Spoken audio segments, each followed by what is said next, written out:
Ahora ya sí, arrancamos esta charla sobre las gestas de mayo. Hoy vamos a estar hablando sobre lo que fue la batalla de Sardarabad, Gara-Kilisé y Bayavarán, la creación del Estado armenio. Van a ser muchas fechas. Van a ser muchas fechas las que vamos a estar hablando hoy, por eso hablamos de las gestas de mayo. En lo que decías antes, las batallas de Sardarabad, la creación del Estado armenio allá por 1918, lo que fue también los levantamientos populares de 1920, allá por mayo también. También vamos a estar hablando de lo que fue el Día de la Victoria, que se cumplieron 75 años de la victoria del ejército de la Unión Soviética sobre el nazifascismo, en el cual la Armenia soviética cumplió un rol fundamental para vencer a la Alemania de Hitler. Y por último vamos a estar hablando de la liberación de Yuyi y de la creación del ejército de Artsaj en el marco de la guerra de Karabaj. Y para eso tenemos tres invitados de lujo hoy, con quienes vamos a estar dialogando sobre estos temas. En un primer lugar vamos a hablar con el compañero Gabriel Sivinian, luego vamos a hablar con el compañero Adrián Lomnomsian, y para finalizar con la profesora Rosita Yusefian, donde vamos a hablar de estos temas cronológicamente. Sabemos que son varios temas muy importantes, pero creíamos que es necesario tener este espacio de diálogo, y más aprovechando que estamos en cuarentena, que nos estamos cuidando desde nuestras casas, para poder tener este conversatorio, este diálogo, y charlar un poco sobre la historia del pueblo armenio y sobre qué implicancias tienen hoy todos estos hechos históricos. Así que ahora vamos a invitar al compañero Gabriel Sivinian. Mientras lo presento, Gabriel es licenciado en Sociología de la UBA, es rector del Profesorado de Historia Alfredo Palacios, además de docente de Ciencias Sociales en escuelas públicas de la provincia, es profesor de la Cátedra de Estudios Palestinos Edward Said e integrante de la Unión Cultural Armenia. Ahora sí, le damos la palabra al compañero Gabriel Sivinian, a quien sumamos a este vivo. Hola Gaby, ¿cómo estás? Hola, Emi, ¿cómo te va?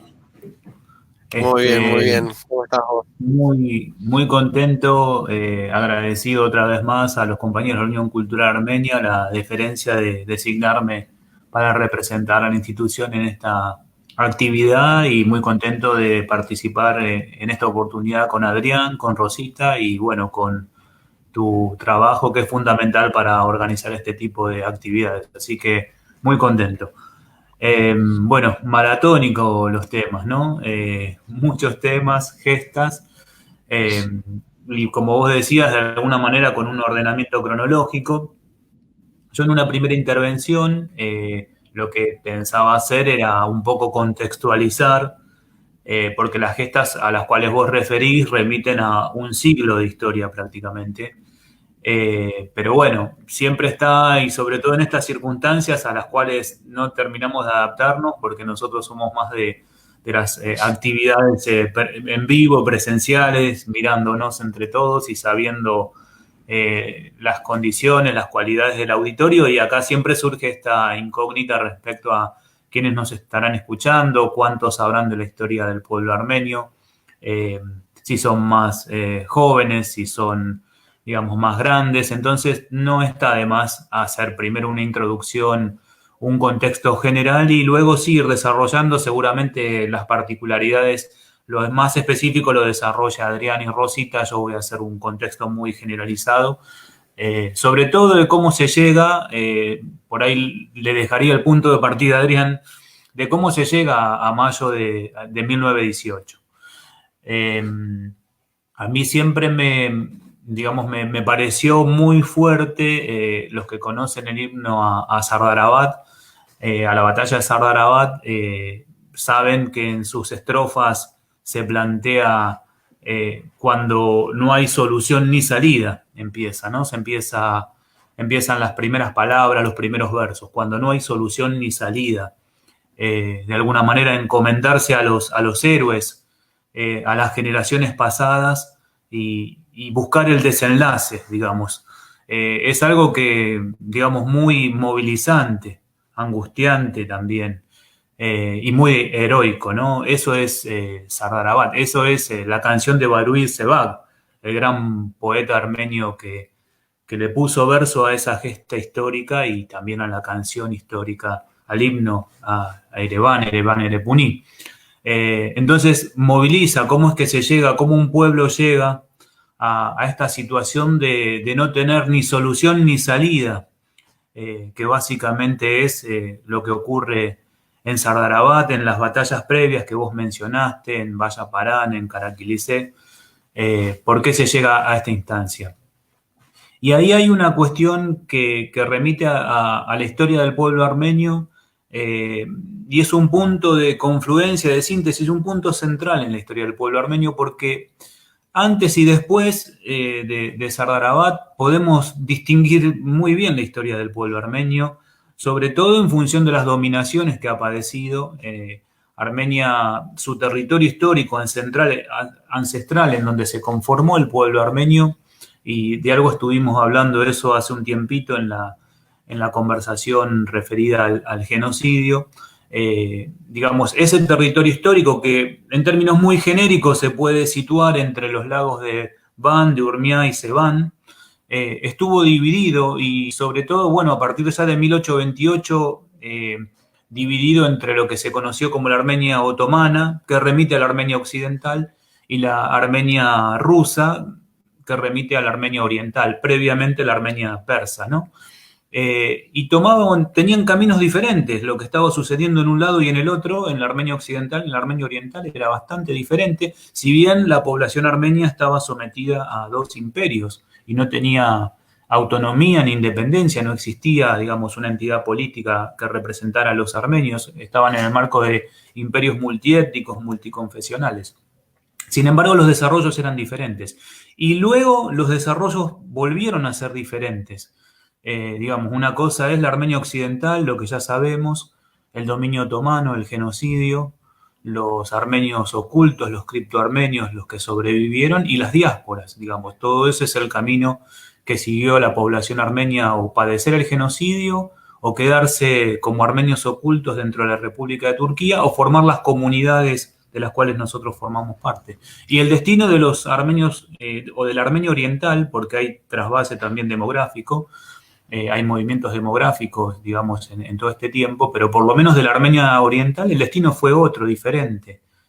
Fueron justamente formar parte del imperio zarista, antes del imperio persa, las repúblicas independientes, la república que se conmemora en estos días, en el día de mañana, el renacimiento nacional, cultural, social, que significó la República Socialista Soviética, fuera de toda duda, y esto creo que ya es algo que está, digamos, se acepta, digamos, con independencia ya de las posturas ideológicas, y bueno, la actual República de Armenia. Ese es el camino que se sigue en la Armenia oriental. Y sin embargo, Sardarabat es un punto de confluencia entre estas dos historias que eran diferentes antes y que son diferentes inclusive ahora.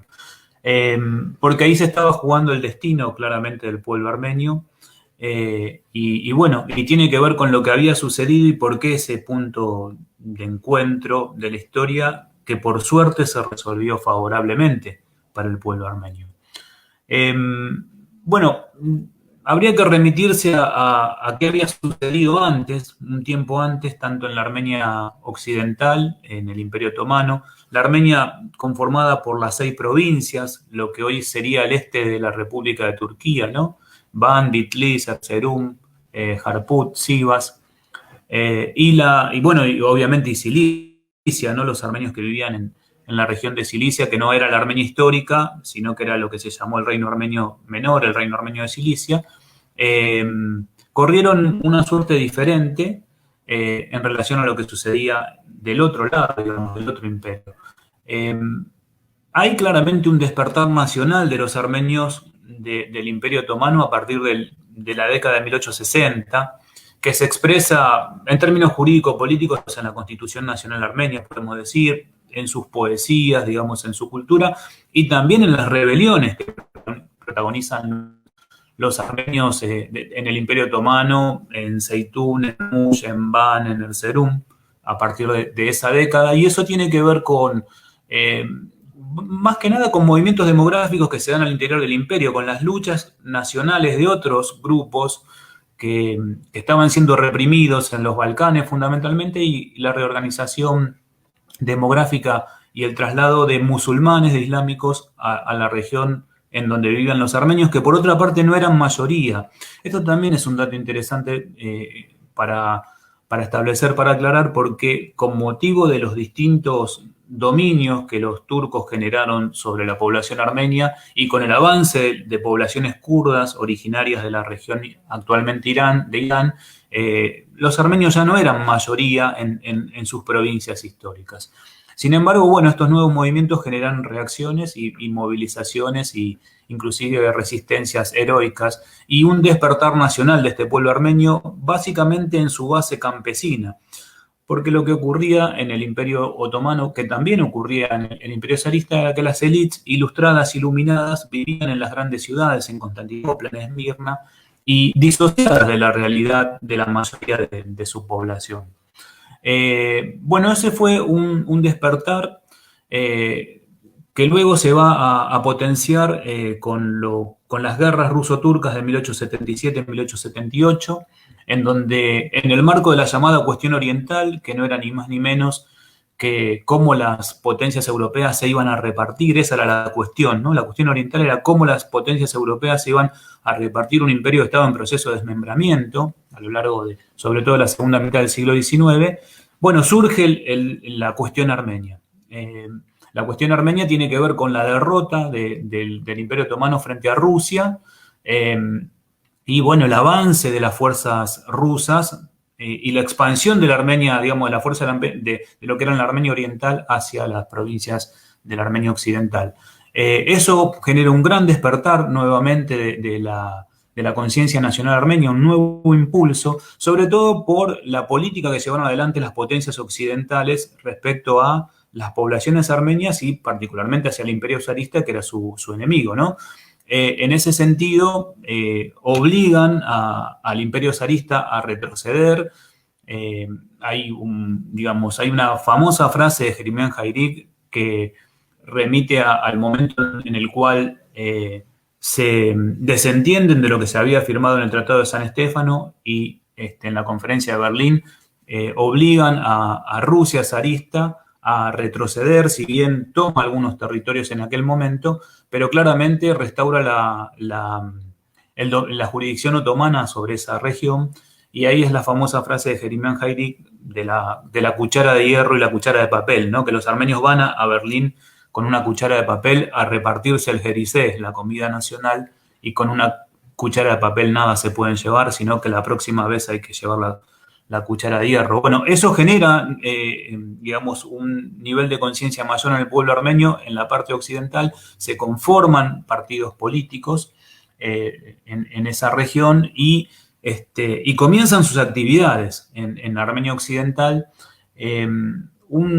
digamos, actividades que van a desafiar, van a pedir por la autonomía inicialmente, pero van a desafiar la estabilidad del Imperio Otomano en esa región que los otomanos van a definir como su tierra natal, digamos, una falacia histórica, pero es cierto que cuando llegan y cuando conforman el Imperio Otomano, lo conforman desde esta región, ¿no?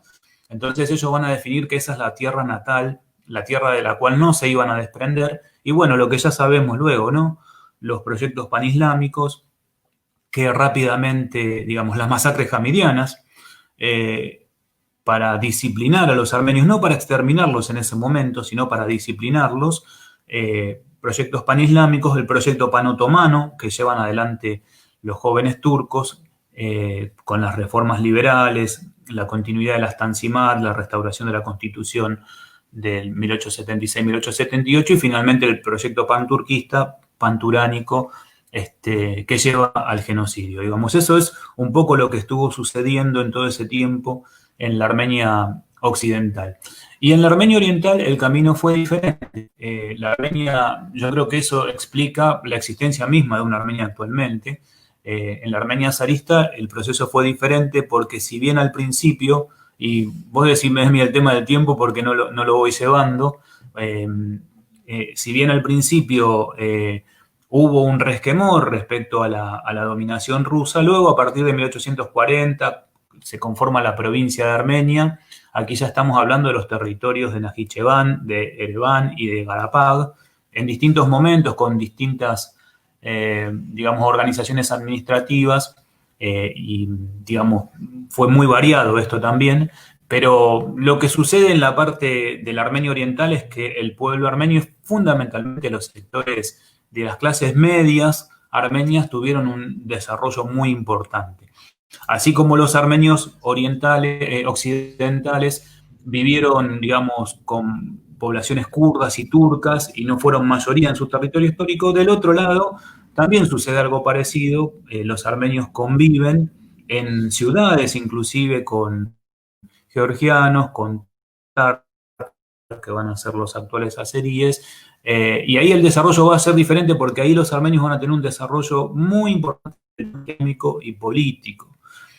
Los armenios, la minoría armenia, digamos, del imperio zarista va a ser muy importante y muy económico. Va a dominar los centros administrativos como Tiflis, digamos, el principal centro administrativo del Cáucaso, y el Cáucaso una región estratégica en el marco de las guerras ruso-turcas, ese era el punto de confluencia de ambos imperios. Van a ser muy importantes en Bakú también los armenios, sobre todo los armenios de estas clases medias, van a hacer pie en Bakú por su importancia comercial. Bakú, un centro fundamental de tránsito entre Irán y Rusia, digamos, y Moscú.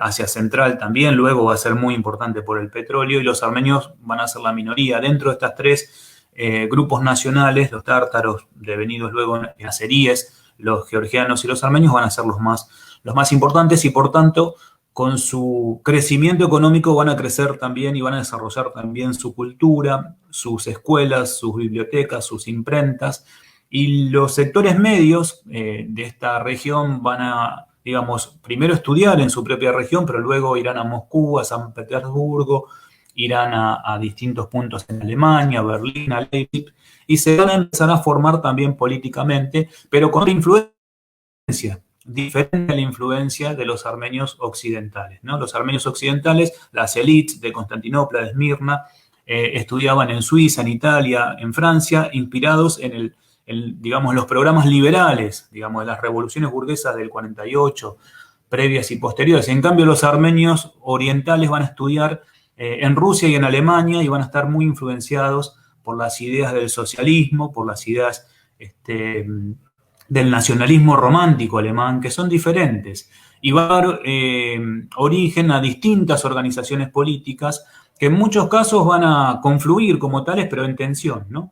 Y bueno, este va a ser el origen de los partidos socialistas, revolucionarios y de los partidos nacionalistas armenios de la parte de la Armenia oriental. Y bueno, la Armenia oriental, la Armenia zarista, va a seguir digamos, el derrotero del imperio en sí mismo. Van a haber etapas de mayor rusificación, zares que van a intentar rusificar y que van a ser represores de las minorías nacionales y particularmente de la Armenia, y van a haber otras etapas en donde van a haber zares que van a utilizar la influencia armenia para gobernar en la región a través de los armenios, y luego los ciclos de revoluciones van a estas minorías ilustradas armenias frente a un campesinado que va a seguir en la misma situación. Digamos, el campesinado, bueno, siguió en situación de servidumbre hasta 1870 y con no gran participación política. Estamos hablando acá de sectores medios urbanos, gran participación política, y que van a seguir los procesos que se van a ir dando en el propio imperio zarista, ¿no? La revolución de 1905, las revoluciones de 1917, la de febrero, luego la revolución de octubre, y las minorías armenias y los partidos y los grupos armenios van a estar todos interpelados por esta situación. Digamos, están en función de alineamientos internacionales, no solamente locales ni regionales, sino internacionales. Voy terminando y en todo caso retomamos.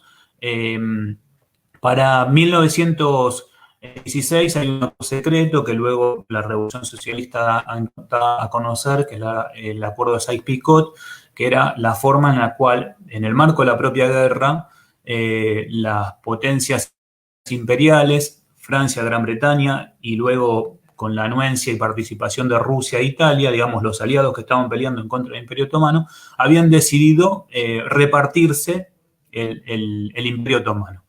Bueno, gran parte de ese reparto se llevó adelante. Los ingleses y los franceses tomaron gran parte de los territorios que habían acordado. Los ingleses toman básicamente los sectores de Palestina, de Irak, de Egipto, y los franceses toman básicamente Siria, Líbano, Cilicia, Armenia, digamos, la Cilicia habitada por la población armenia y parte de Armenia Occidental. Y para Rusia quedaba la otra parte, bueno, sería mucho más didáctico, pero toman otra parte de la Armenia Occidental y Constantinopla. Finalmente esto no se cumple porque Rusia se retira de la guerra, denuncia este tratado, caracteriza la Rusia socialista, ¿no? La Rusia revolucionaria, caracteriza esta guerra como una guerra interimperialista, y ese proceso de desmilitarización del Cáucaso lo que va a terminar generando es la República o la Federación Transcaucásica, en la cual estos grupos nacionales armenios, georgianos y azerbaiyanos en principio se van a mantener unidos, pero luego, ante el avance del ejército turco, que recupera territorios que el ejército ruso zarista había conquistado durante la Primera Guerra Mundial, que por otra parte esa conquista había permitido la salvación de cientos de miles de armenios que pasaron a la Armenia Oriental o que quedaron bajo jurisdicción rusa. Cuando se retira el ejército ruso, desmilitariza la zona, lo que va a haber es un avance del ejército turco en anuencia, con contradicciones sí con Georgia, que va a proteger perdón, con Alemania, que va a proteger a Georgia, con los británicos, que ya estaban en territorio, digamos, azerí, lo que va a ser Azerbaiyán, sobre todo por sus intereses petroleros, y en el marco de ese avance y en ese retiro coyuntural del ejército ruso y, digamos, en esa transición, en el regreso luego de las fuerzas revolucionarias hacia la región, se va a producir los acontecimientos históricos que nosotros conmemoramos como las gestas de mayo, las batallas que mencionamos y finalmente el desenlace, la conformación de la República Independiente de Armenia. Un poco es el contexto, dicho muy rápidamente a trazos demasiado gruesos, pero en todo caso podemos regresar luego para ir viendo particularidades. Una cuestión para cerrar es imposible ver la historia armenia desde una narrativa nacional autocentrada, hay que verla en el contexto de lo que estaba ocurriendo en la región e inclusive en toda Europa, en lo que se denomina Eurasia, digamos, en el conjunto, y por otra parte, digamos, estas dos realidades diferentes de la Armenia Oriental y la Armenia Occidental que marcaba, que tienen este punto de confluencia en ese momento histórico, pero que por suerte luego evolucionan diferente, por suerte digo, en función de la continuidad, la perpetuidad del pueblo armenio y de su Estado, finalmente su Estado nacional, que logra constituirse, y luego, bueno, la etapa soviética, que logra ya directamente afianzar la nacional armenia, el proyecto socialista, y bueno, que llega hasta nuestros días con los avatares que ya conocemos.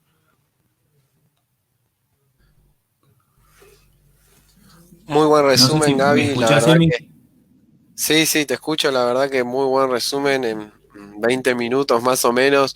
Pudiste resumir un poco el contexto geopolítico, tanto en la Armenia Oriental como en la Armenia Occidental, que le dan un marco a todas estas gestas de mayo del pueblo armenio, sobre todo las primeras, las de 1918. Y luego los sucesos que vienen después.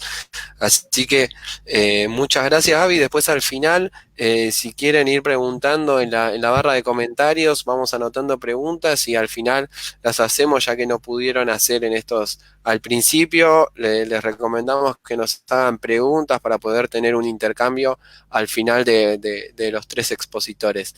Así que muchas gracias, Gaby, y vamos pasando con Adrián. Gracias, Emi.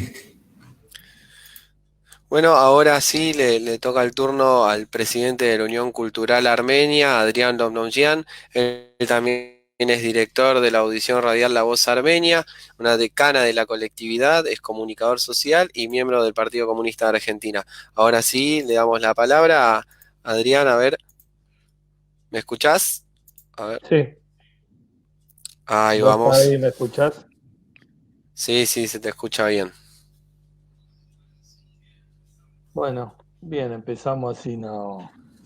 No, seguimos el hilo de Gaby que realmente hizo, fue una clase magistral en tan pocos minutos, condensó una parte importantísima de la historia, digamos, de la historia universal, de la historia de esa región, pero donde está o donde se definió el destino del pueblo armenio. El final, Gaby, fue, era algo que iba a decir yo, pero bueno, lo dijo Gaby, que no podemos pensar la historia armenia desde ponernos en el centro o aislarnos de lo que pasaba alrededor. Armenia formaba parte de dos imperios y así fue el avatar del pueblo armenio, de su destino.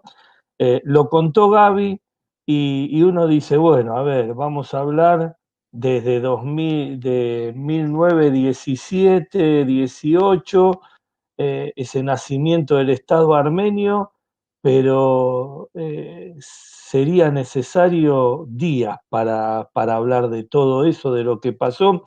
Por eso yo digo un poco, primero, decirles en ese poco tiempo, antes de Sardarabat, porque claro, eran dos imperios, el imperio zarista, lo que es la Armenia Oriental, triunfa una primera revolución democrática burguesa con un gobierno provisional.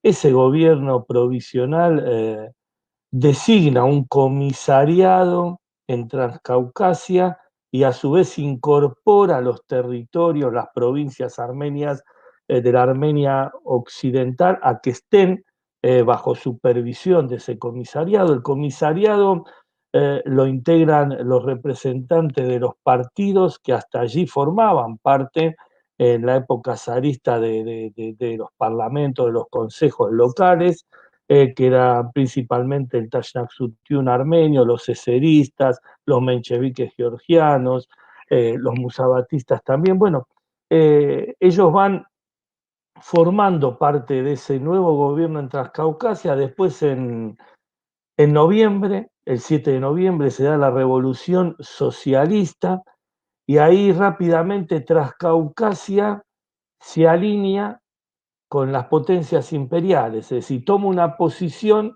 de comenzar a separarse de la Rusia socialista. Yo se lo cuento así a grandes rasgos porque es lo que sucedió y si entramos en detalles, primero por eso le quiero narrar todo esto, esta separación que empieza a suceder entre la Transcaucasia, que formaba parte del imperio, pero que comienza a separarse.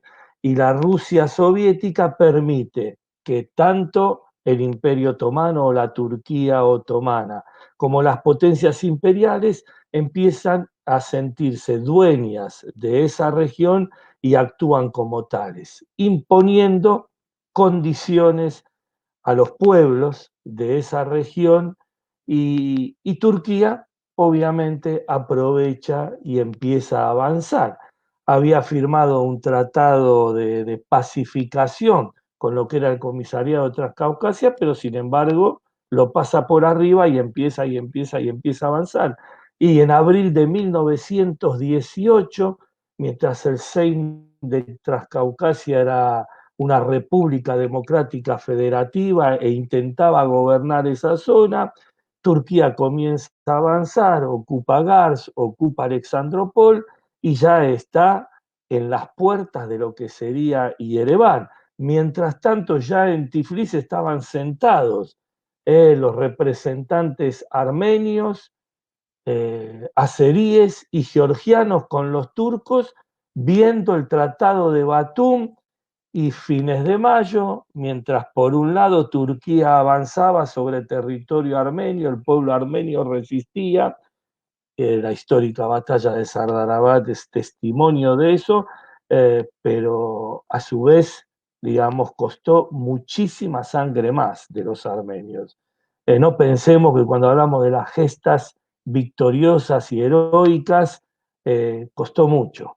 En Garaquilicé hubo matanzas, en toda la región de Tirillán. Yo les voy tirando datos para que uno después obviamente se interiorice y profundice aún más.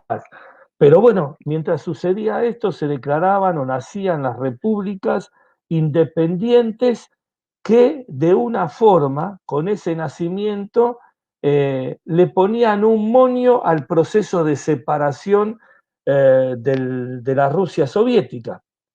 Eh, Todos saben ustedes, o la mayoría de quienes me escuchan o nos están escuchando, que los dirigentes de aquella república lo han dicho una y mil veces que preferían la amistad de los otomanos que la de los bolcheviques rusos.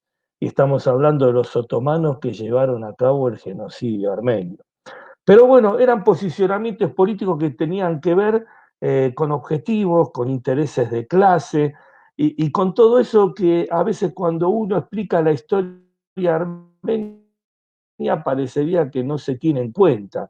Porque si uno dice que del 18 al 20 en Armenia era como que gobernaban los norteamericanos o habían tropas norteamericanas o habían ingleses, a uno le va a parecer raro, va a decir, nunca me contaron esa historia, pero era así, pero era así.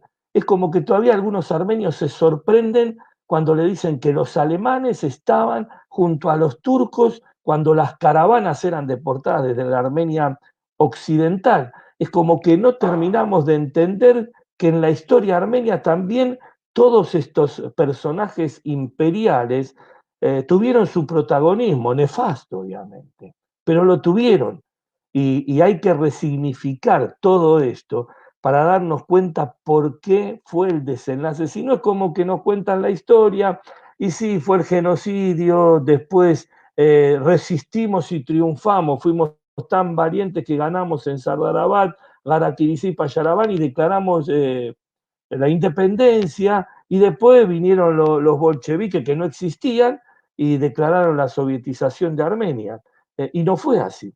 En el medio hay mucha historia, hay muchas idas y vueltas, hay traiciones, hubo mucha lucha en el pueblo armenio, y no digo lucha del pueblo por defender su integridad física, su identidad, su derecho a existir, sino también mucha lucha del pueblo armenio, de los más desposeídos, de los explotados, de los campesinos, por tener una vida justa en el territorio donde vivían.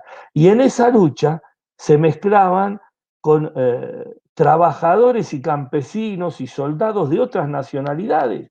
Era una lucha plurinacional por una vida mejor. Y eso desembocó en la sovietización de Armenia.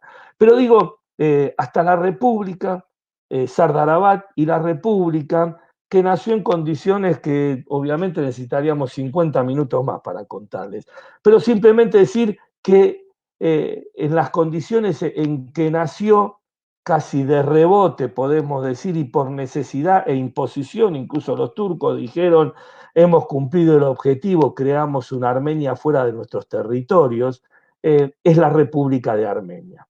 Es donde aún se sigue desarrollando el pueblo armenio, sigue desarrollándose su cultura, sus tradiciones, y bueno, ahí se dan otros tipos de lucha, pero esa es Armenia, la de la Armenia, lo que era la continuidad de la Armenia oriental, lo que estaba dentro del Imperio Otomano.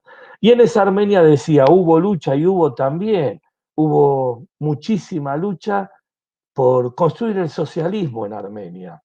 Y no podemos pensar de que en Armenia esto, Azerbaiyán, Georgia, era como toda una entidad única y las luchas se daban entre ellas y entre la gente con sus autoridades, y es todo una parte de la historia y una región donde realmente hay que analizarla de manera pormenorizada para entenderla, porque el Tratado de Batún, que dijimos, el primer acto legal firmado por la República de Armenia, entre otras cosas, autorizaba a que Turquía pasara con sus tropas por Armenia para llegar a Bakú.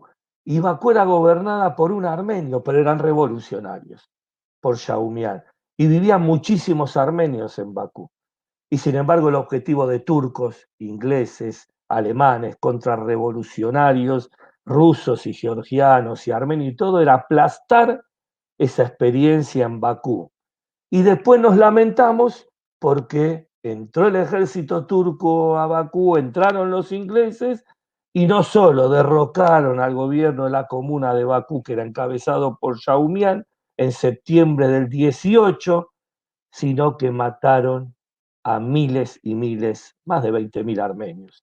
Entonces, es toda una historia que es difícil explicar en minutos, pero yo les voy tirando estas cosas como para que uno, el que pueda, hay en muchos idiomas toda esta historia, para ir profundizando y para ir cuestionándonos algunas cosas con las cuales fuimos creciendo, como algunas verdades que eran reveladas, ya es así y debe ser así, y les puedo asegurar que no es así. Uno leyendo libros, y vos decís cómo puede ser que Erzurum cayó cuando habían tantos más armenios que turcos, y sin embargo Erzurum cayó, y cayó Gars y cayó Alexandropol. Ahí aparece Emi porque quedan pocos minutos, y les voy a tratar de sintetizar lo que No, no, sigue, porque no, simplemente esta parte, bueno, terminarlo acá, y después ya pasar a la parte de, vamos a hacer lo que no queremos que otros hagan, ¿no? Que pasar de un momento a otro, pero al hablar de las gestas de mayo, la victoria sobre el nazifascismo es fundamental y es consecuencia de todo esto. No es que se llegó a luchar contra el fascismo, se llegó a luchar unido con otros pueblos, con otras naciones que formaban el pueblo plurinacional de la Unión Soviética, a combatir al nazifascismo porque sí, porque hubo alguien que los obligó, como alguien dijo muy suelto de cuerpo, a uno mandaban a dos, a uno le daban el arma para que le dispare por si el otro no quería ir. Pavadas de ese tipo, seguir escuchándolas hoy, es una vergüenza y es una falta de respeto para quienes dieron la vida para garantizar la existencia de Armenia, no solo para vencer al fascismo, eso era lo fundamental. Armenia formaba parte de la unión, de una unión de repúblicas, y como tal agredieron a la Unión Soviética y estaban agrediendo a Armenia. Y llegaron tan cerquita, a cientos de kilómetros de Armenia, tuvieron lugar las batallas fundamentales donde se torció el rumbo de la Segunda Guerra Mundial y participaron miles, decenas de miles de armenios, mientras otros cientos de miles de armenios, algunos en las divisiones armenias, 6 divisiones nacionales, tuvo Armenia y además otros miles de armenios, en total más de 300.000 armenios participaron como soldados de la Unión Soviética, o 400.000 en distintos frentes, pero digo, además de todo el pueblo armenio en la retaguardia, otras decenas de miles de armenios cuidando la frontera con Turquía, porque Turquía estaba esperando que cayera Stalingrado para entrar y darle continuidad a su plan panturquista, que era unir a todo lo de habla turca y los musulmanes que formaban parte de la Unión Soviética. Pero digo, y hay gente que todavía no lo ve eso, no lo ve eso. Y hay que seguir explicándole por qué la victoria que celebramos nosotros no es el fin de la Segunda Guerra Mundial, es la victoria en la Gran Guerra Patria, que fue la guerra del pueblo soviético contra la Alemania nazi.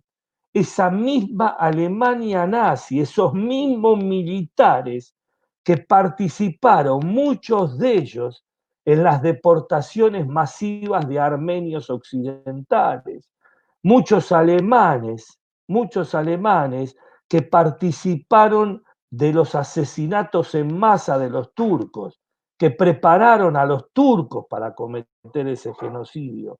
Y todavía hay armenios que no le encuentran una razón. No, la segunda, la gran victoria, la victoria en la Gran Guerra Patria, aseguró la existencia del pueblo armenio y lo trajo hasta hoy, lo trajo hasta hoy. Y nadie lo obligó a luchar, nadie los obligó a luchar, los obligó su conciencia, su ser y su pertenecer a una gran familia y sus convicciones de que estaban construyendo un gran país y dentro de ese gran país su república.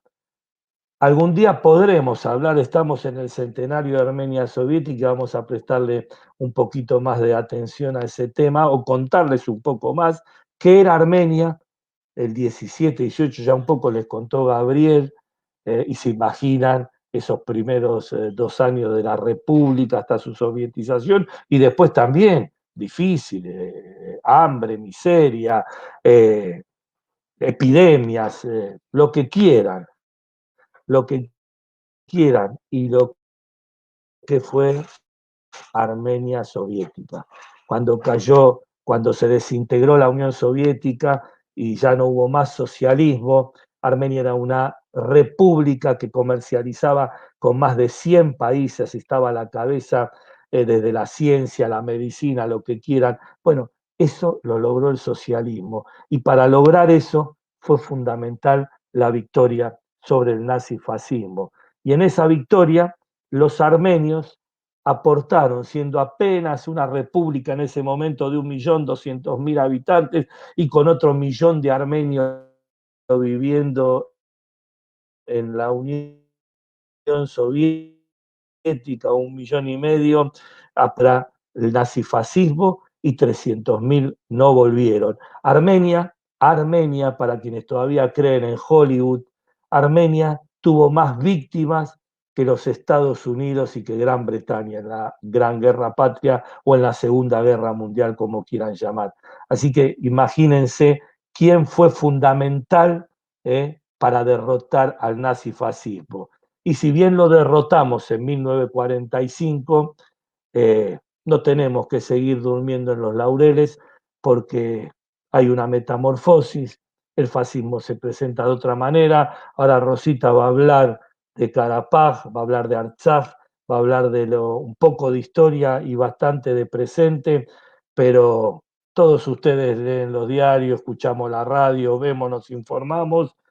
Pasaron 105 años de todo esto que le estamos hablando, 100 años, 101 años, vamos a poner desde el principio de siglo, están cometiendo crímenes similares y tratando de terminar o darle continuidad a esos planes que habían comenzado allá a principios del siglo XX. Pero bueno, un poco hubo que englobar un montón de situaciones, momentos que no es fácil hacerlo, tampoco uno hoy quería en estas circunstancias recargar las pilas sobre lo que fue esa primera república, sino la importancia de la creación del Estado para el devenir y el desarrollo y la existencia misma, ante todo, del pueblo armenio, y bueno, todo lo demás quedará para otra oportunidad. Me parece muy buena la continuidad que le dieron con Gabriela a todo este periodo de la historia armenia, donde vemos marcadas como diferentes situaciones, tanto en la Armenia oriental y en la Armenia occidental, por el contexto, por las nacionalidades y por los imperios en los que estaban en un principio y después su desarrollo en sus diferentes expresiones políticas, y también fundamental el aporte de Armenia a vencer al nazifascismo en 1945, dando vidas de 300.000 armenios, y no solo en Armenia, sino armenios que lucharon como partisanos y que son héroes nacionales en otros países. Fueron fundamentales también ellos para vencer al nazifascismo. Así que muchas gracias por esta exposición donde hiciste una muy buena explicación en estos 20 minutos más o menos sobre estos 45 años de Armenia. Y ahora vamos a darle la palabra a Rosita. Gracias.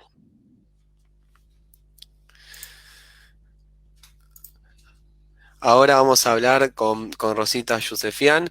Ella es profesora y traductora de armenio. Durante más de 25 años se encargó de la coordinación de armenio del Mari Manukyan y acompañó a 18 promociones de egresados a su viaje de estudios a Armenias. A mí también me acompañó cuando era de quinto año del colegio y también fue integrante del Fondo Armenia. Ella sabe un montón sobre la historia de Karabaj y de Artsaj, así que nos va a contar sobre lo que fue la guerra de Karabaj, lo que fue la liberación de Yuyi y en el medio la creación del ejército Artsaj. Ahí la sumamos. Hola Rosita, ¿cómo estás? Buenas noches, muy bien, muchísimas gracias por la invitación. Para hablar... Ahí te escuchamos. ¿Ahora recién? Ahí está. No, sí, muy bien, muy bien. Muchas gracias por invitarme para hablar de este tema tan especial para la historia del pueblo armenio, una de las gestas más heroicas, más idealistas, diría yo, que con mejores resultados. Fue una victoria como la que nunca tuvimos, y no fue producto de la casualidad, fue muy pensada, estudiada, planificada y llevada a cabo con conocimiento de causa. Y esta causa era justa, y por eso esta convicción es la que mueve montañas, mueve corazones, mueve voluntades y mueve fuerzas, que es lo que nos permitió ganar. Voy a contar un poquito de la historia de Karabaj. Habiendo sido siempre Armenia durante milenios, en 1923, cuando se estaba formando la Unión Soviética, fue cedida a la República Socialista Soviética de Azerbaiyán. Y se llamó esta región de Karabaj, se llamó Región Autónoma de Nagorno-Karabaj, dentro de la administración de Azerbaiyán. Autónoma porque, claro, no pertenecía a la etnia ni al territorio siquiera de los azeríes, de los azerbaiyanos. Lo mismo pasó, sí, ahí lo vemos que está, en este mapa se ve muy bien, que esa región en azul oscuro es la que entró en la República de Azerbaiyán, ahí en gris. También al sur de Armenia vemos la República Socialista Soviética Autónoma de Najicheván. Ambas regiones eran parte viva del pueblo armenio, de la nación armenia y del territorio armenio. Y Azerbaiyán llevó a cabo una limpieza étnica que tuvo éxito en Najicheván, porque ahora no quedó ningún armenio en Najicheván, y no tuvo el éxito en Karabaj, porque solo logró reducir en un 80% la población azerí. Quedaron 80% de armenios. Pero sí llevaron a cabo una política de desaliento. En Karabaj no hubo construcción de caminos, no hubo industrias, no hubo comercios, no hubo grandes institutos terciarios, nada. Por ejemplo, para llegar desde el sur de Karabaj hasta el norte había que circular por paupérrimos caminos, había que pasar a Azerbaiyán y después luego recién subir hasta el norte. Y a veces el camino era 3 veces más de lo que hubiera sido si hubiera sido recto. Hoy tenemos una ruta que es la columna vertebral de Karabaj, norte-sur. Tenemos otra ruta, Yerevan, Boris, Stepanakert, por el sur de las dos repúblicas, y otra ruta por el norte de ambas repúblicas, la ruta que se llama Bartenis-Martagert, las tres construidas por el Fondo Armenia con los recursos de toda la armenidad. Bueno, durante la Unión Soviética, los armenios en varias ocasiones habían elevado sus quejas, sus protestas al Kremlin para anexar Karabaj a Armenia. Pero consideraron que había llegado el momento más propicio con Gorbachov cuando él propició el glasnost, que era la libertad de expresión, de religión, etc. Así entonces, y de acuerdo con la legislación vigente soviética, el Soviet Supremo de Nagorno-Karabaj solicitó al Soviet Supremo de Azerbaiyán, al Soviet Supremo de Armenia y al Soviet Supremo de la Unión Soviética dejar de pertenecer a Azerbaiyán y pasar a pertenecer a Armenia. Esto llevó a multitudinarias impresionantes, manifestaciones sin precedentes, en pleno invierno, con la nieve cayendo sobre las cabezas, vemos esas fotos multitudinarias, durante días, gritando Mia Zum, unificación. Y culminó en el 20 de febrero. Hay una calle en Stepanakert, una calle principal que se llama 20 de febrero. Así comienza la lucha por la liberación y tuvo un significado extraordinario en la historia del pueblo armenio, en la autoestima, en confiar en las propias fuerzas, porque toda la nación, Armenia, Karabaj y la diáspora se levantaron para defender este pedazo de tierra. Ahora bien, la respuesta a estas manifestaciones fue la masacre de Sumgait. Sumgait queda al norte de Bakú y, como dijo Gabriel al principio, allí había muchos armenios, ya desde los siglos XVIII y XIX, que trabajaban en industrias, en petróleo, en comercios, y entonces esta masacre se llevó a cabo, diría, ferozmente, salvajemente. Iban los azeríes con una lista de las direcciones donde estaban los armenios y los masacraban salvajemente a ancianos, mujeres, los que estaban dentro de sus casas. En este libro, Sueños de Piedra, del escritor Akram Agisli, el escritor azerí que traduje yo, un libro muy bien escrito, este es un muy buen escritor, él narra estos sucesos y por ello fue deportado, después fue encarcelado, después su familia quedó sin trabajo, sus libros quemados en la hoguera. Y también en este mismo libro se cuentan las historias de la antigua Najicheván cuando vivían allí los armenios, o sea, un libro muy peligroso para el Azerbaiyán de hoy. Bakú alentaba estas masacres, no intervino para detenerlas, y bueno, quedaron así en la historia de esta lucha por la liberación. Se formó entonces el Comité Karabaj del Movimiento Nacional Armenio, y se dirigieron al presidium, no hubo soluciones, entonces decretaron una huelga de hambre. Muy queridos intelectuales, muy importantes intelectuales armenios fueron a Moscú y en un hotel hicieron una huelga de hambre. Ellos eran el astrofísico Víctor Hampartsumian, el escritor Barkés Bedrosian y algunas otras personalidades, funcionario, el activista político Zori Balayan, y tuvieron una gran visibilidad en la prensa. Pero hasta que vino el Behapar Vazken Arachin, que también se sumó a esta huelga de hambre y obtuvo también una gran visibilidad, pero les instó a deponer la huelga, porque ya Víctor Hampartsumian era muy grande, Vazken también era muy grande, y así terminó.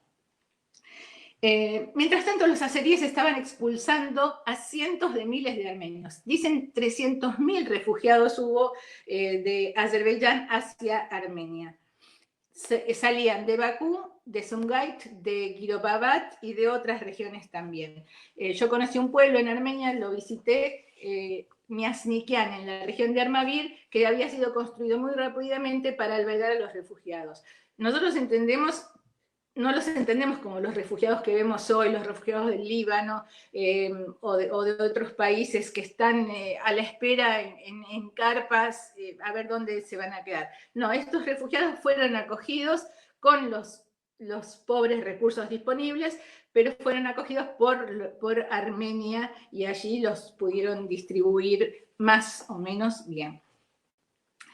Para colmo, aquí justo era 1988, el 7 de diciembre fue el terrible terremoto de Gyumri que dejó tantas víctimas y tanta gente sin techo, lo que agravó el destino de los recursos disponibles.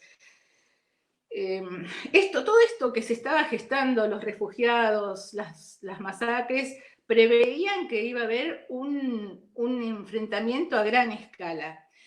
En 1989, un año después de todo esto, el Soviet Supremo de la República de Armenia y el Soviet Supremo de la Región Autónoma de Nagorno-Karabaj sancionaron la unificación de Armenia con Karabaj. La sancionaron ellos por su cuenta.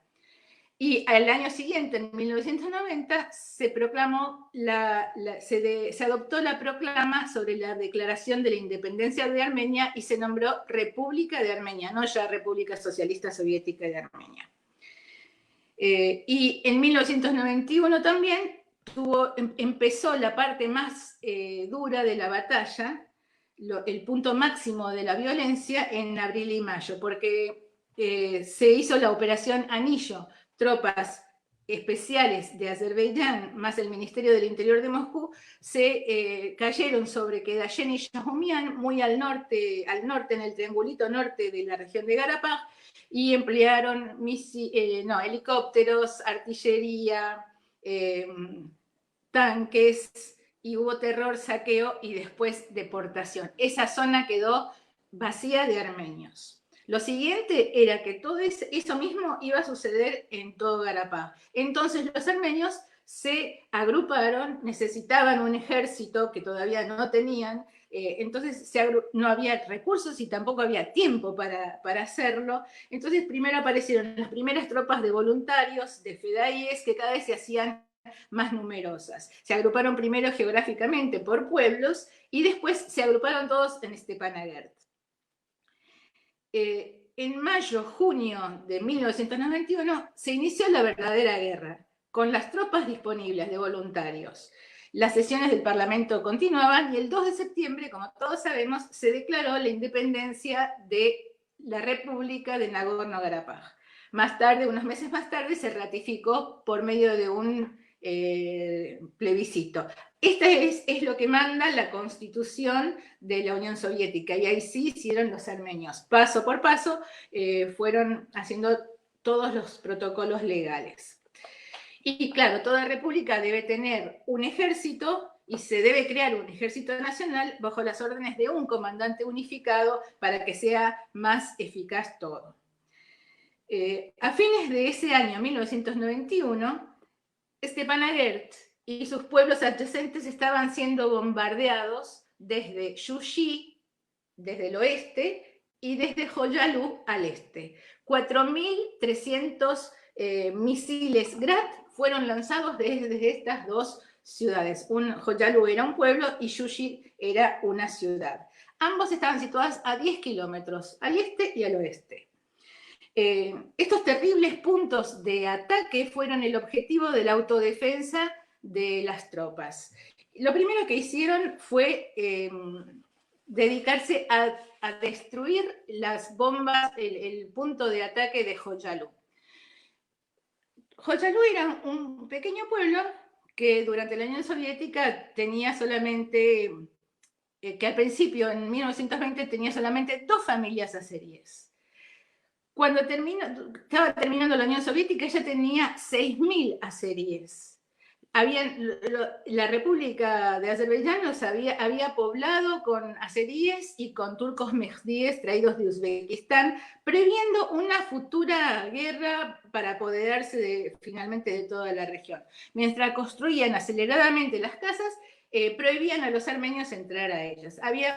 Conocía a un señor, Arshavir Galestian, que había sido director de una granja Golhoz e intendente del pueblito que estaba justo al lado de Joyalu. El pueblo se llama Norakyug. Al principio estaba arriba en la montaña y él insistía en bajarlo. Y a pesar de la resistencia que tuvo de los habitantes, finalmente logró bajar el pueblo. Y con esto frenó ese avance inusitado de Joyalu. Esto fue muy importante para los acontecimientos que vamos a vivir ahora, que les estoy contando en 1992, en febrero. Cuenta también, leí de una periodista rusa que estaba en esos momentos en Stepanakert, dijo, yo hasta me avergüenzo de tomar un té porque faltaba agua, faltaban alimentos, no podíamos cambiar los cupones porque los negocios estaban vacíos, y dice, me hacía acordar las imágenes que yo vi de chica del sitio de Leningrado. Así estaba Stepanakert, bombardeada desde Joyalu. Además, Joyalu estaba entre Stepanakert y Askerán, que es la capital de la provincia de Asquerán, digamos, de la región de Asquerán dentro de Garapaj. Y a su vez, en Joyalu estaba el único aeropuerto de la región de Garapaj. Y a ese aeropuerto bajaban los mercenarios que llegaban de Afganistán o de Pakistán o de Chechenia para participar de parte de Azerbaiyán en esta guerra. 1000 proyectiles diarios se iban hacia Stepanakert, causando destrucción y muerte de civiles también, por supuesto. Tomar este sitio y este aeropuerto fue un punto de inflexión en la guerra a favor de los armenios. Y ahora voy a contar la verdadera versión, porque los azeríes esgrimen que ellos sufrieron genocidio en Joyalu. Cada vez que se habla de la guerra de Garapaj, dice el genocidio de Joyalu. Pero no es así. Los armenios, de acuerdo con la Convención de Ginebra, por altavoces, pidieron a la población que salga del pueblo pacíficamente por un corredor que ellos habían armado. La gente empezó a salir y después, a los 10 kilómetros, creo, sufrieron una emboscada. Y allí hubo un asesinato en masa por parte de los propios azeríes. No fueron los armenios, como dijo el mismo presidente de Azerbaiyán, en ese momento Mutalibov, que salió en televisión unos días después, dijo: no fueron los armenios, fue la oposición que quería derrocarme con esto, y la oposición era el clan Aliyev. Claro que. Bueno, y los números varían. Bueno, los números, un día dijeron que eran 2 los muertos, al otro día dijeron que eran 1400, al otro día dijeron que eran 800, bueno. Pero, como dijo el presidente de Azerbaiyán, como atestiguaron los mismos joyaluenses que salieron, no fueron los armenios los que los emboscaron, fueron los propios azeríes. Además, cerquita, muy cerca está Ardam, que en ese momento, esa noche de cuando salieron, el mismo ministro de Defensa azerí dijo que había en Ardam 12 tanques, 4 estaciones de misiles Grad, 44 vehículos blindados y 2.500 soldados. O sea, muy rápidamente podrían haber llegado en ayuda, pero no ocurrió porque no ocurrió nada de lo que ellos dicen que ocurrió. Después de Joyalu, el ejército se reagrupó con mucha más eficiencia. Pasó a llamarse Ejército de Autodefensa y, bueno, más tarde fue el Ejército de Defensa, Bashbanutian Panak. En ese momento se retiraron las tropas soviéticas de Stepanakert y todo quedó en manos de los armenios. Debían confiar en las propias fuerzas. Se creó el Comité de Defensa y se centralizaron las tropas de fedaíes y voluntarios, y que esto fue la garantía del éxito, porque se pudo armar las bases técnicas y los recursos materiales se distribuyeron muy eficazmente. Después de Joyalu viene el turno de Yuyi, nuestra liberación, la liberación de Yuyi. Quien liberara a Yuyi, quien se apoderara de Yuyi se apoderaría de Garapaj, decían. Yuyi es una ciudad histórica, bellísima, a 1500 metros de altura, rodeada por 3 lados de pedregosas faldas de montaña. En el siglo XIX había sido casi tan importante como Tiflis y Bolis. Tenía 19 periódicos, imprentas, teatros, colegios de señoritas, terciarios. Era una ciudad culturalmente pujante, desarrollada. En 1920, los turcos kemalistas, con bandas de tártaros caucásicos, como se llamaba antes a los turcos azeríes, incendiaron Yuyi. Quedaron solamente 20.000 personas. 20.000 personas. Bueno, y la liberación de Yuyi fue imperativa. Debían tomarla, porque en ese momento eran 20.000 personas, pero eran todos azeríes. No había quedado un solo armenio. Entonces, en 1988 no había quedado un solo armenio. Era imperativo tomar Yuyi para poder estar tranquilos, para poder desarticular los misiles que caían hacia Stepanakert, porque Yuyi tiene una inclinación oeste-este, que fue usada muy eficazmente para tirar las bombas a Stepanakert. Leí en Norsevan hace poquito, en estos días, que la liberación había sido planificada para el 5 de mayo, pero hubo una gran nevada, entonces lo postergaron para el 8 a la madrugada y había 1.200 combatientes. Fue un ataque sorpresivo por los 4 lados, liberaron primero la cárcel porque el fuerte era una cárcel en realidad, y los azeríes o huyeron, o desertaron, o se entregaron, o murieron. Y los armenios se apoderaron de las estaciones de los misiles Grad y de gran cantidad de armas y municiones. El 9 de mayo, al día siguiente de esto, celebraron todos emocionados, riendo, llorando al mismo tiempo. Se ve un video muy famoso que circula en las puertas de la iglesia blanca, la Gayan Chetzot, donde dice: Mir veratar tretzink mes. Lo nuestro, recuperamos lo que era nuestro. Ya estaba librado el camino para la liberación de Lachin también, que quedaba a unos pocos kilómetros, y era el territorio que separa Armenia de Garapaj. Hoy ese lugar se llama Pertzor.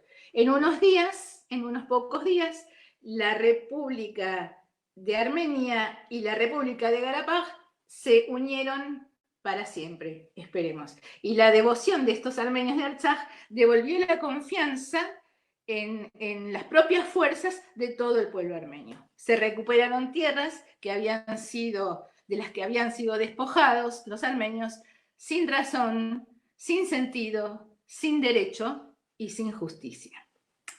Después de Joyalu, Yushi, Lachin, vino la liberación de Kelbajar, Fizuli, Jibrail y Arachtam. Algunos de estos territorios, parte de ellos pertenecía a Azerbaiyán, y cuando hablo de Kelbajar, Emiliano, si podés poner por favor el mapa 4, voy a mostrar dónde está Kelbajar. Es la zona del medio entre Armenia y Garapaj. Desde ahí, esta zona que está en color marrón oscurito, entre Garapaj, que está en blanco, y Armenia, que está en anaranjado. Más al medio. Esa es la zona de Kelbajar. Esa estaba habitada por azeríes, pero había sido una zona netamente armenia, junto con la del sur, que es Kayatag. Entonces los azeríes querían atacar por la retaguardia a Martagert, que está en Garapaj al norte. Ahí vemos escrito Martagert. Habían empezado a atacar nuevamente por el este, por la frontera con Azerbaiyán. Entonces fue que Vasken Sarkisian, el primer ministro de Armenia en ese momento por radio, llama a todos los oficiales armenios que habían peleado en otros lugares en Afganistán. Regresen a Armenia, los necesitamos para organizar el ejército. Esta exhortación fue escuchada por Kristapor Ivanyan, de 72 años, en San Petersburgo. Esta gran figura militar armenia había participado como teniente general y general mayor de la División de Artillería de la Segunda Guerra Mundial. Había sido asesor del regimiento de las Fuerzas Armadas de la Unión Soviética, jefe de entrenamiento de combate, comandante de la brigada antitanque, comandante de las tropas de misiles y de artillería. Nada menos. Bueno, Kristapor Ivanyan le dice a su mujer en San Petersburgo, en su casa: tengo que ir. Y la mujer le dice: ay, por favor, ¿cómo vas a ir? No seas tonto, si media hora estás parado y ya te cansás. Tengo que ir. Bueno, voy a comprar cigarrillos, dijo Ivanyan. Y ese año ya no volvió a su casa. Al día siguiente estaba en la cola de los voluntarios en Yerevan, esperando a que lo alisten. Entonces pasa un oficial y dice: señor, usted con esta edad y estos anteojos tan gruesos, no puede ser voluntario. Yo soy Kristapor Ivanyan, dijo él. ¿Cómo? ¿El escritor de los libros que usamos en la academia? Sí, ese soy yo. Bueno, entonces le dieron una oficina, un asistente, pero Kristapor Ivanyan no era para tener las botas limpias. Al día siguiente fue a Garapaj. Era el momento en que los azeríes estaban atacando desde Fizuli muy ferozmente. Él va a ese camino, hacia esa ruta, y ve venir los soldados armenios que están regresando. Y les dice: ¿quiénes son ustedes? Deténganse, regresen, ¿qué hacen aquí? ¿Por qué vuelven? ¿Y por qué no pueden? Entonces dijo, vamos a volver todos hacia Fisulí. Y él, ya había estudiado mucho el terreno y dijo, vamos a bombardear aquí, aquí, aquí y aquí, y regresaron victoriosos habiendo vencido en Fisulí. Y Fisulí, les quiero contar que, igual que Ardam, es una región que está, una pequeña región que está en Azerbaiyán, muy verde, llenas de árboles, llenas de canales de agua. En Ardam, si subimos a la mezquita, a la única mezquita que hay, subimos bien arriba, se ve toda la ciudad deshabitada. Acá me está mirando Silún recordando el momento en que subimos a ese lugar, que fue terrible, ver los vestigios de una guerra. Y se veían árboles, flores, frutales, porque había grandes canales de agua que surcaban toda la ciudad, lo mismo que Fisulí. Y 5 centímetros para allá, en Garapaj, no había nada. Los canales se cortaban adrede en ese lugar. O sea, el agua llegaba para Azerbaiyán y no llegaba para Garapaj. Esto, bueno, después de Fisulí, llegó el momento de Kerbayar, Fisulí, Ardam, y en Ardam fue una de las operaciones más significativas en julio de 1993, que puso la base para el cese de fuego. El 16 de mayo de 1994 se firmó el cese de fuego por iniciativa del ministro de Defensa de Rusia, con la firma de los ministros de Defensa de Armenia, de Azerbaiyán y de Garapaj. Así este ejército que creció de trinchera en trinchera, de posición en posición, pudo darle sentido a la realidad de los armenios, el amor a la patria y la defensa de la patria. Y para terminar, quiero decir algo, Emiliano, si hay tiempo, si me permitís un minuto. Quiero terminar con esta frase que dijo el director del Golhoz, del pueblo ese que hizo bajar de la montaña para evitar que Joyaluz creciera.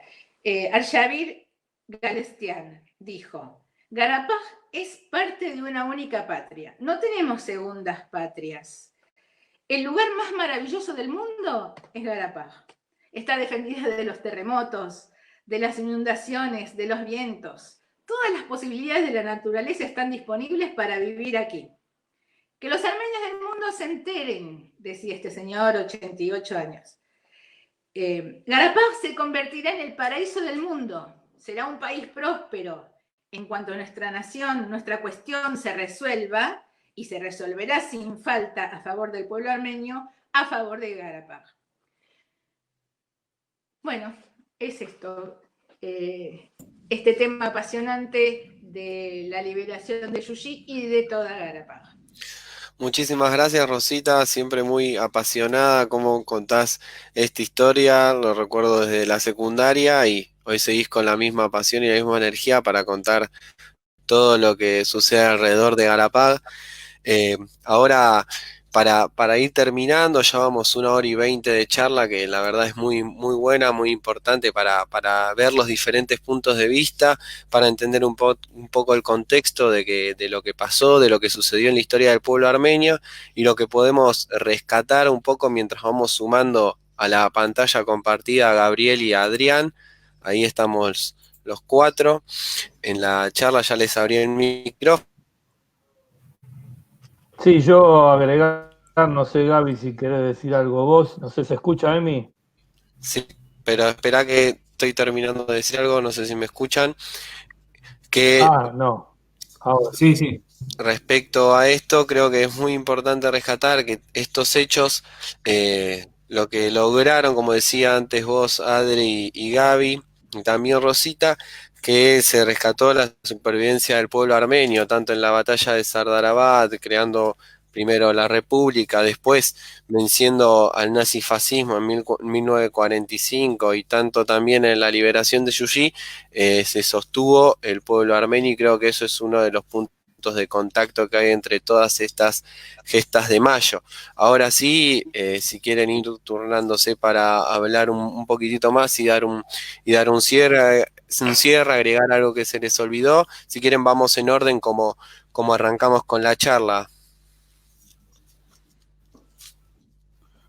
Bueno, Así que, bueno, Emi, sí, la verdad muchísimo. Sí, ¿me escuchás, Emi? sí, perfecto.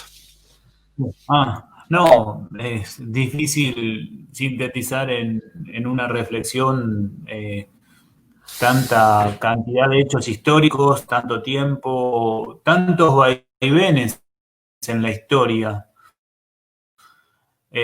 Yo abogo por la posibilidad de entendimiento entre los pueblos de la región.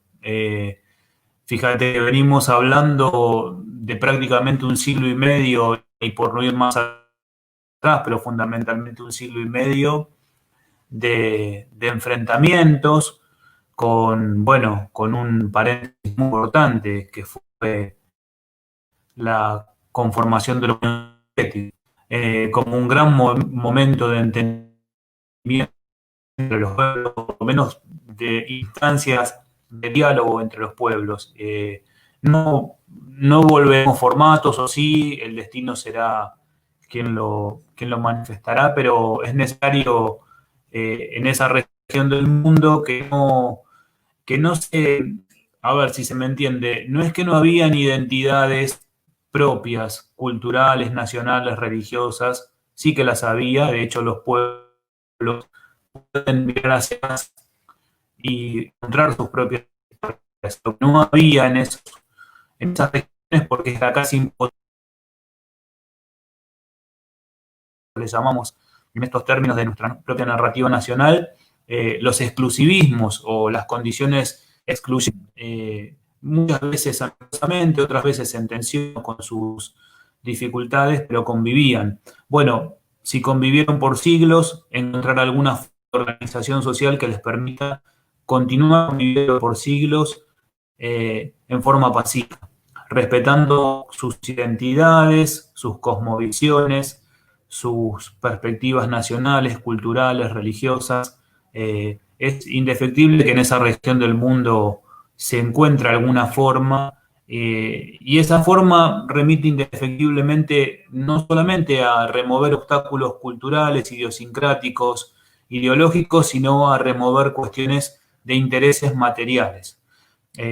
Es muy claro que la presencia de los imperios occidentales en la región son un factor de disolución de la posibilidad de estos encuentros.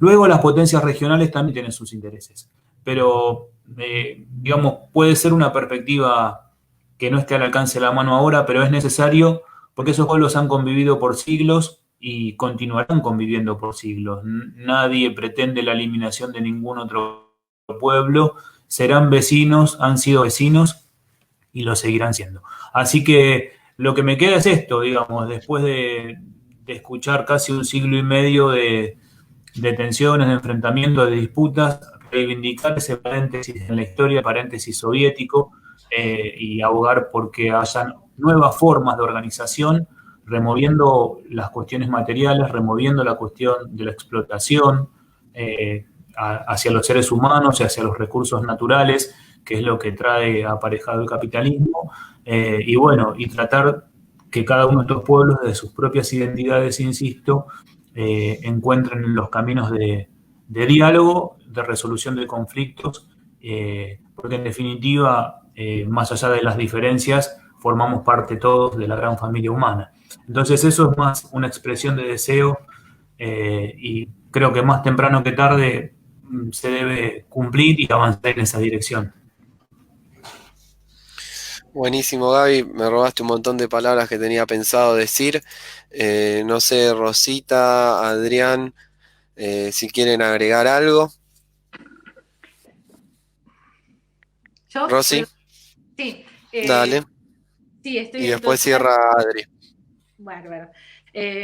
Coincido totalmente con Gabriel, ojalá la humanidad no deba recurrir nunca a la violencia y a las guerras, que ya hemos vivido bastantes los armenios.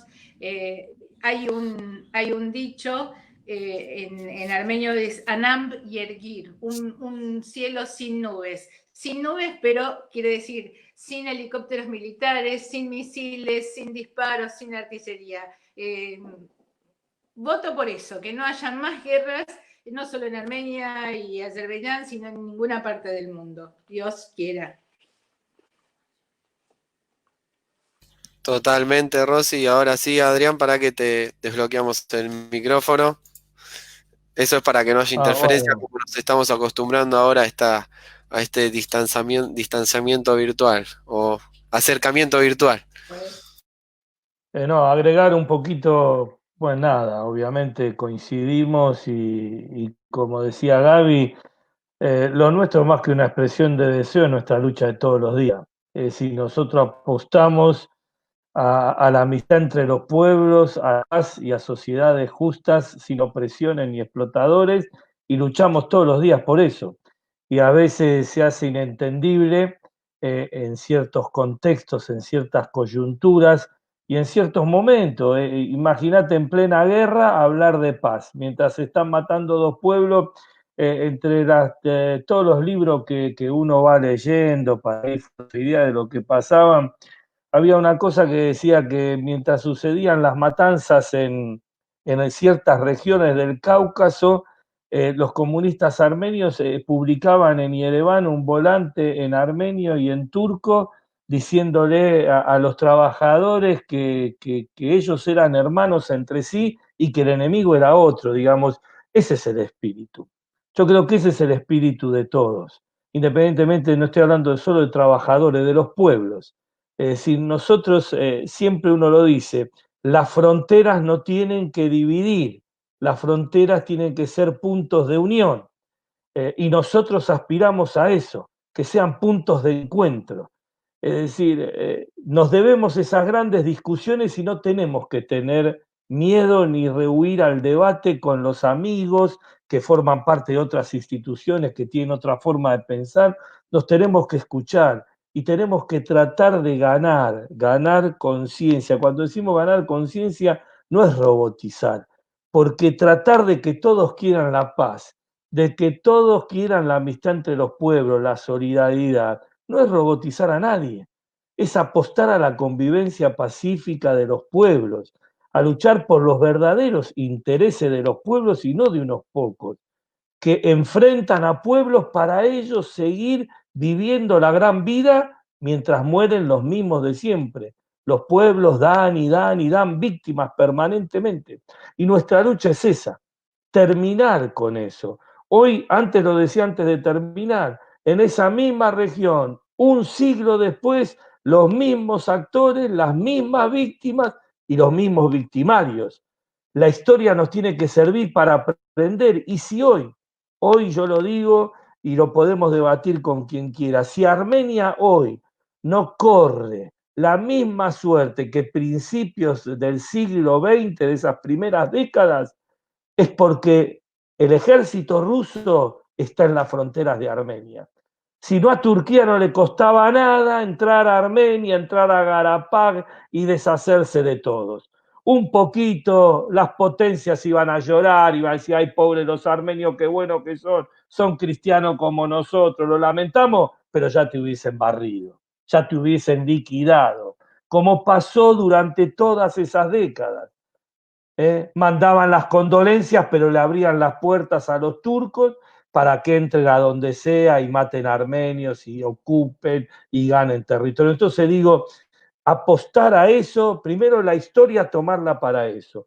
Todo lo que Rosita es parte de una historia que tenemos que tomar, aprenderla, ver lo bueno y lo malo, y apostar a que en el futuro los errores que se cometieron, por ejemplo, en la Unión Soviética, no se cometan. ¿Por qué un pueblo, una administración sobre una región donde la mayoría de la población era de otra nacionalidad tenía que ir por esos vericuetos para tratar de, bueno, son todos vicios de una sociedad que nosotros no queremos, no queremos. y que por ahí no se vieron a tiempo y no se corrigieron y obviamente terminó en lo que terminó.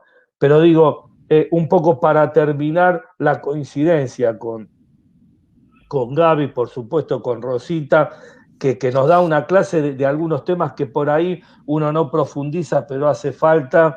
Hablábamos de la situación actual de Artsaj, si pende de un hilo. Ahí la guerra está de la frontera, Estados Unidos tiene su máxima embajada en Armenia, agrede permanentemente a Irán, están los turcos en Siria, entran como si nada, se meten en Libia, es un pasito Armenia nada más. Así que bueno, un poco eso, traer esta parte de la historia, reflejarla un poco en el hoy.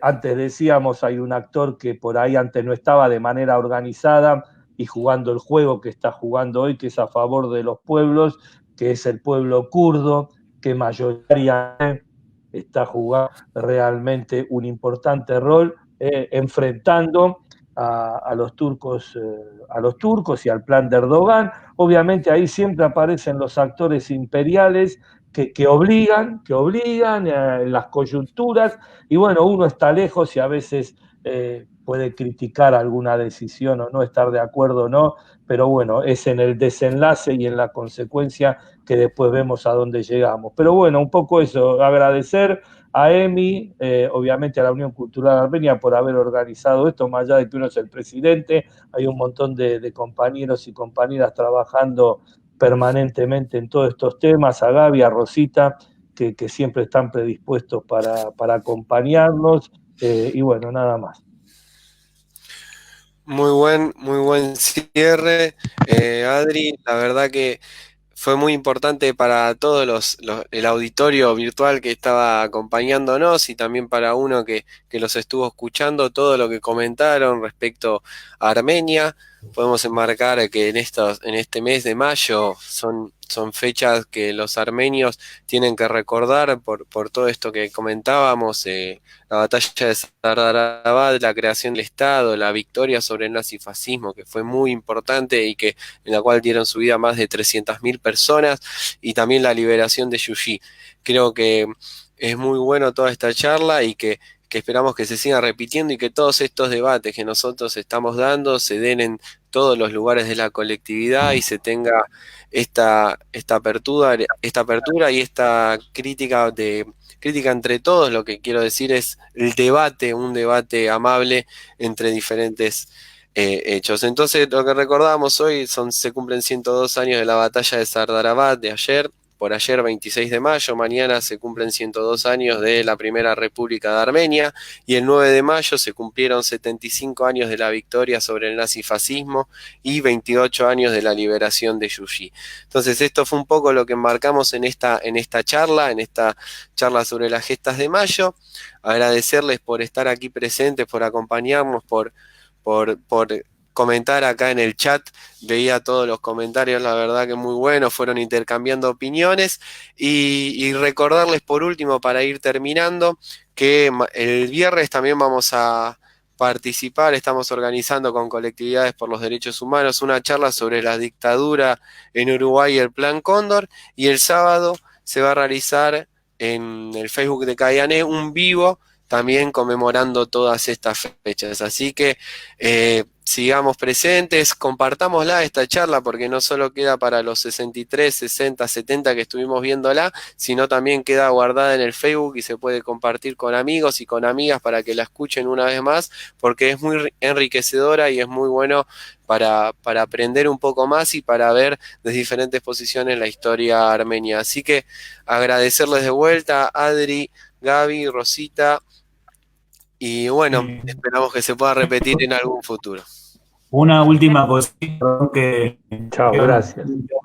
Una última cosita, Adri, digo, para que haya internacionalismo primero tienen que haber naciones, y digamos la nación armenia ha dado muestras de su supervivencia. Todos estos son gestas de la nación armenia, y desde la afirmación de su identidad nacional se construye el internacionalismo. Así que me parece muy lograda la actividad, muy bien concebida, y abogo porque hayan, como vos decís, muchas más. Disculpa por un poco interrumpir el cierre, pero me parece que es una reflexión pertinente, digamos, ¿no?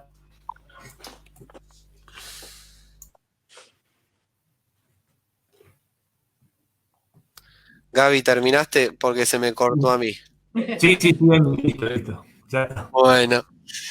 Muchísimas gracias a ustedes dos. Adri ya se fue y gracias a todos por estar ahí presente acompañándonos durante casi esta hora 40 y nos estaremos viendo pronto en algún otro vivo si esto todo sigue igual con la cuarentena, así que a cuidarse y a participar de todas estas charlas, debatir, formarnos, aprovechar este tiempo para de otra forma y entretenernos y también aprender un poco más sobre de dónde venimos. Así que muchas gracias a todos por estar ahí presentes, gracias a ustedes dos y a Adri que ya no está. Nos vemos la próxima. Chao, gracias. Gracias.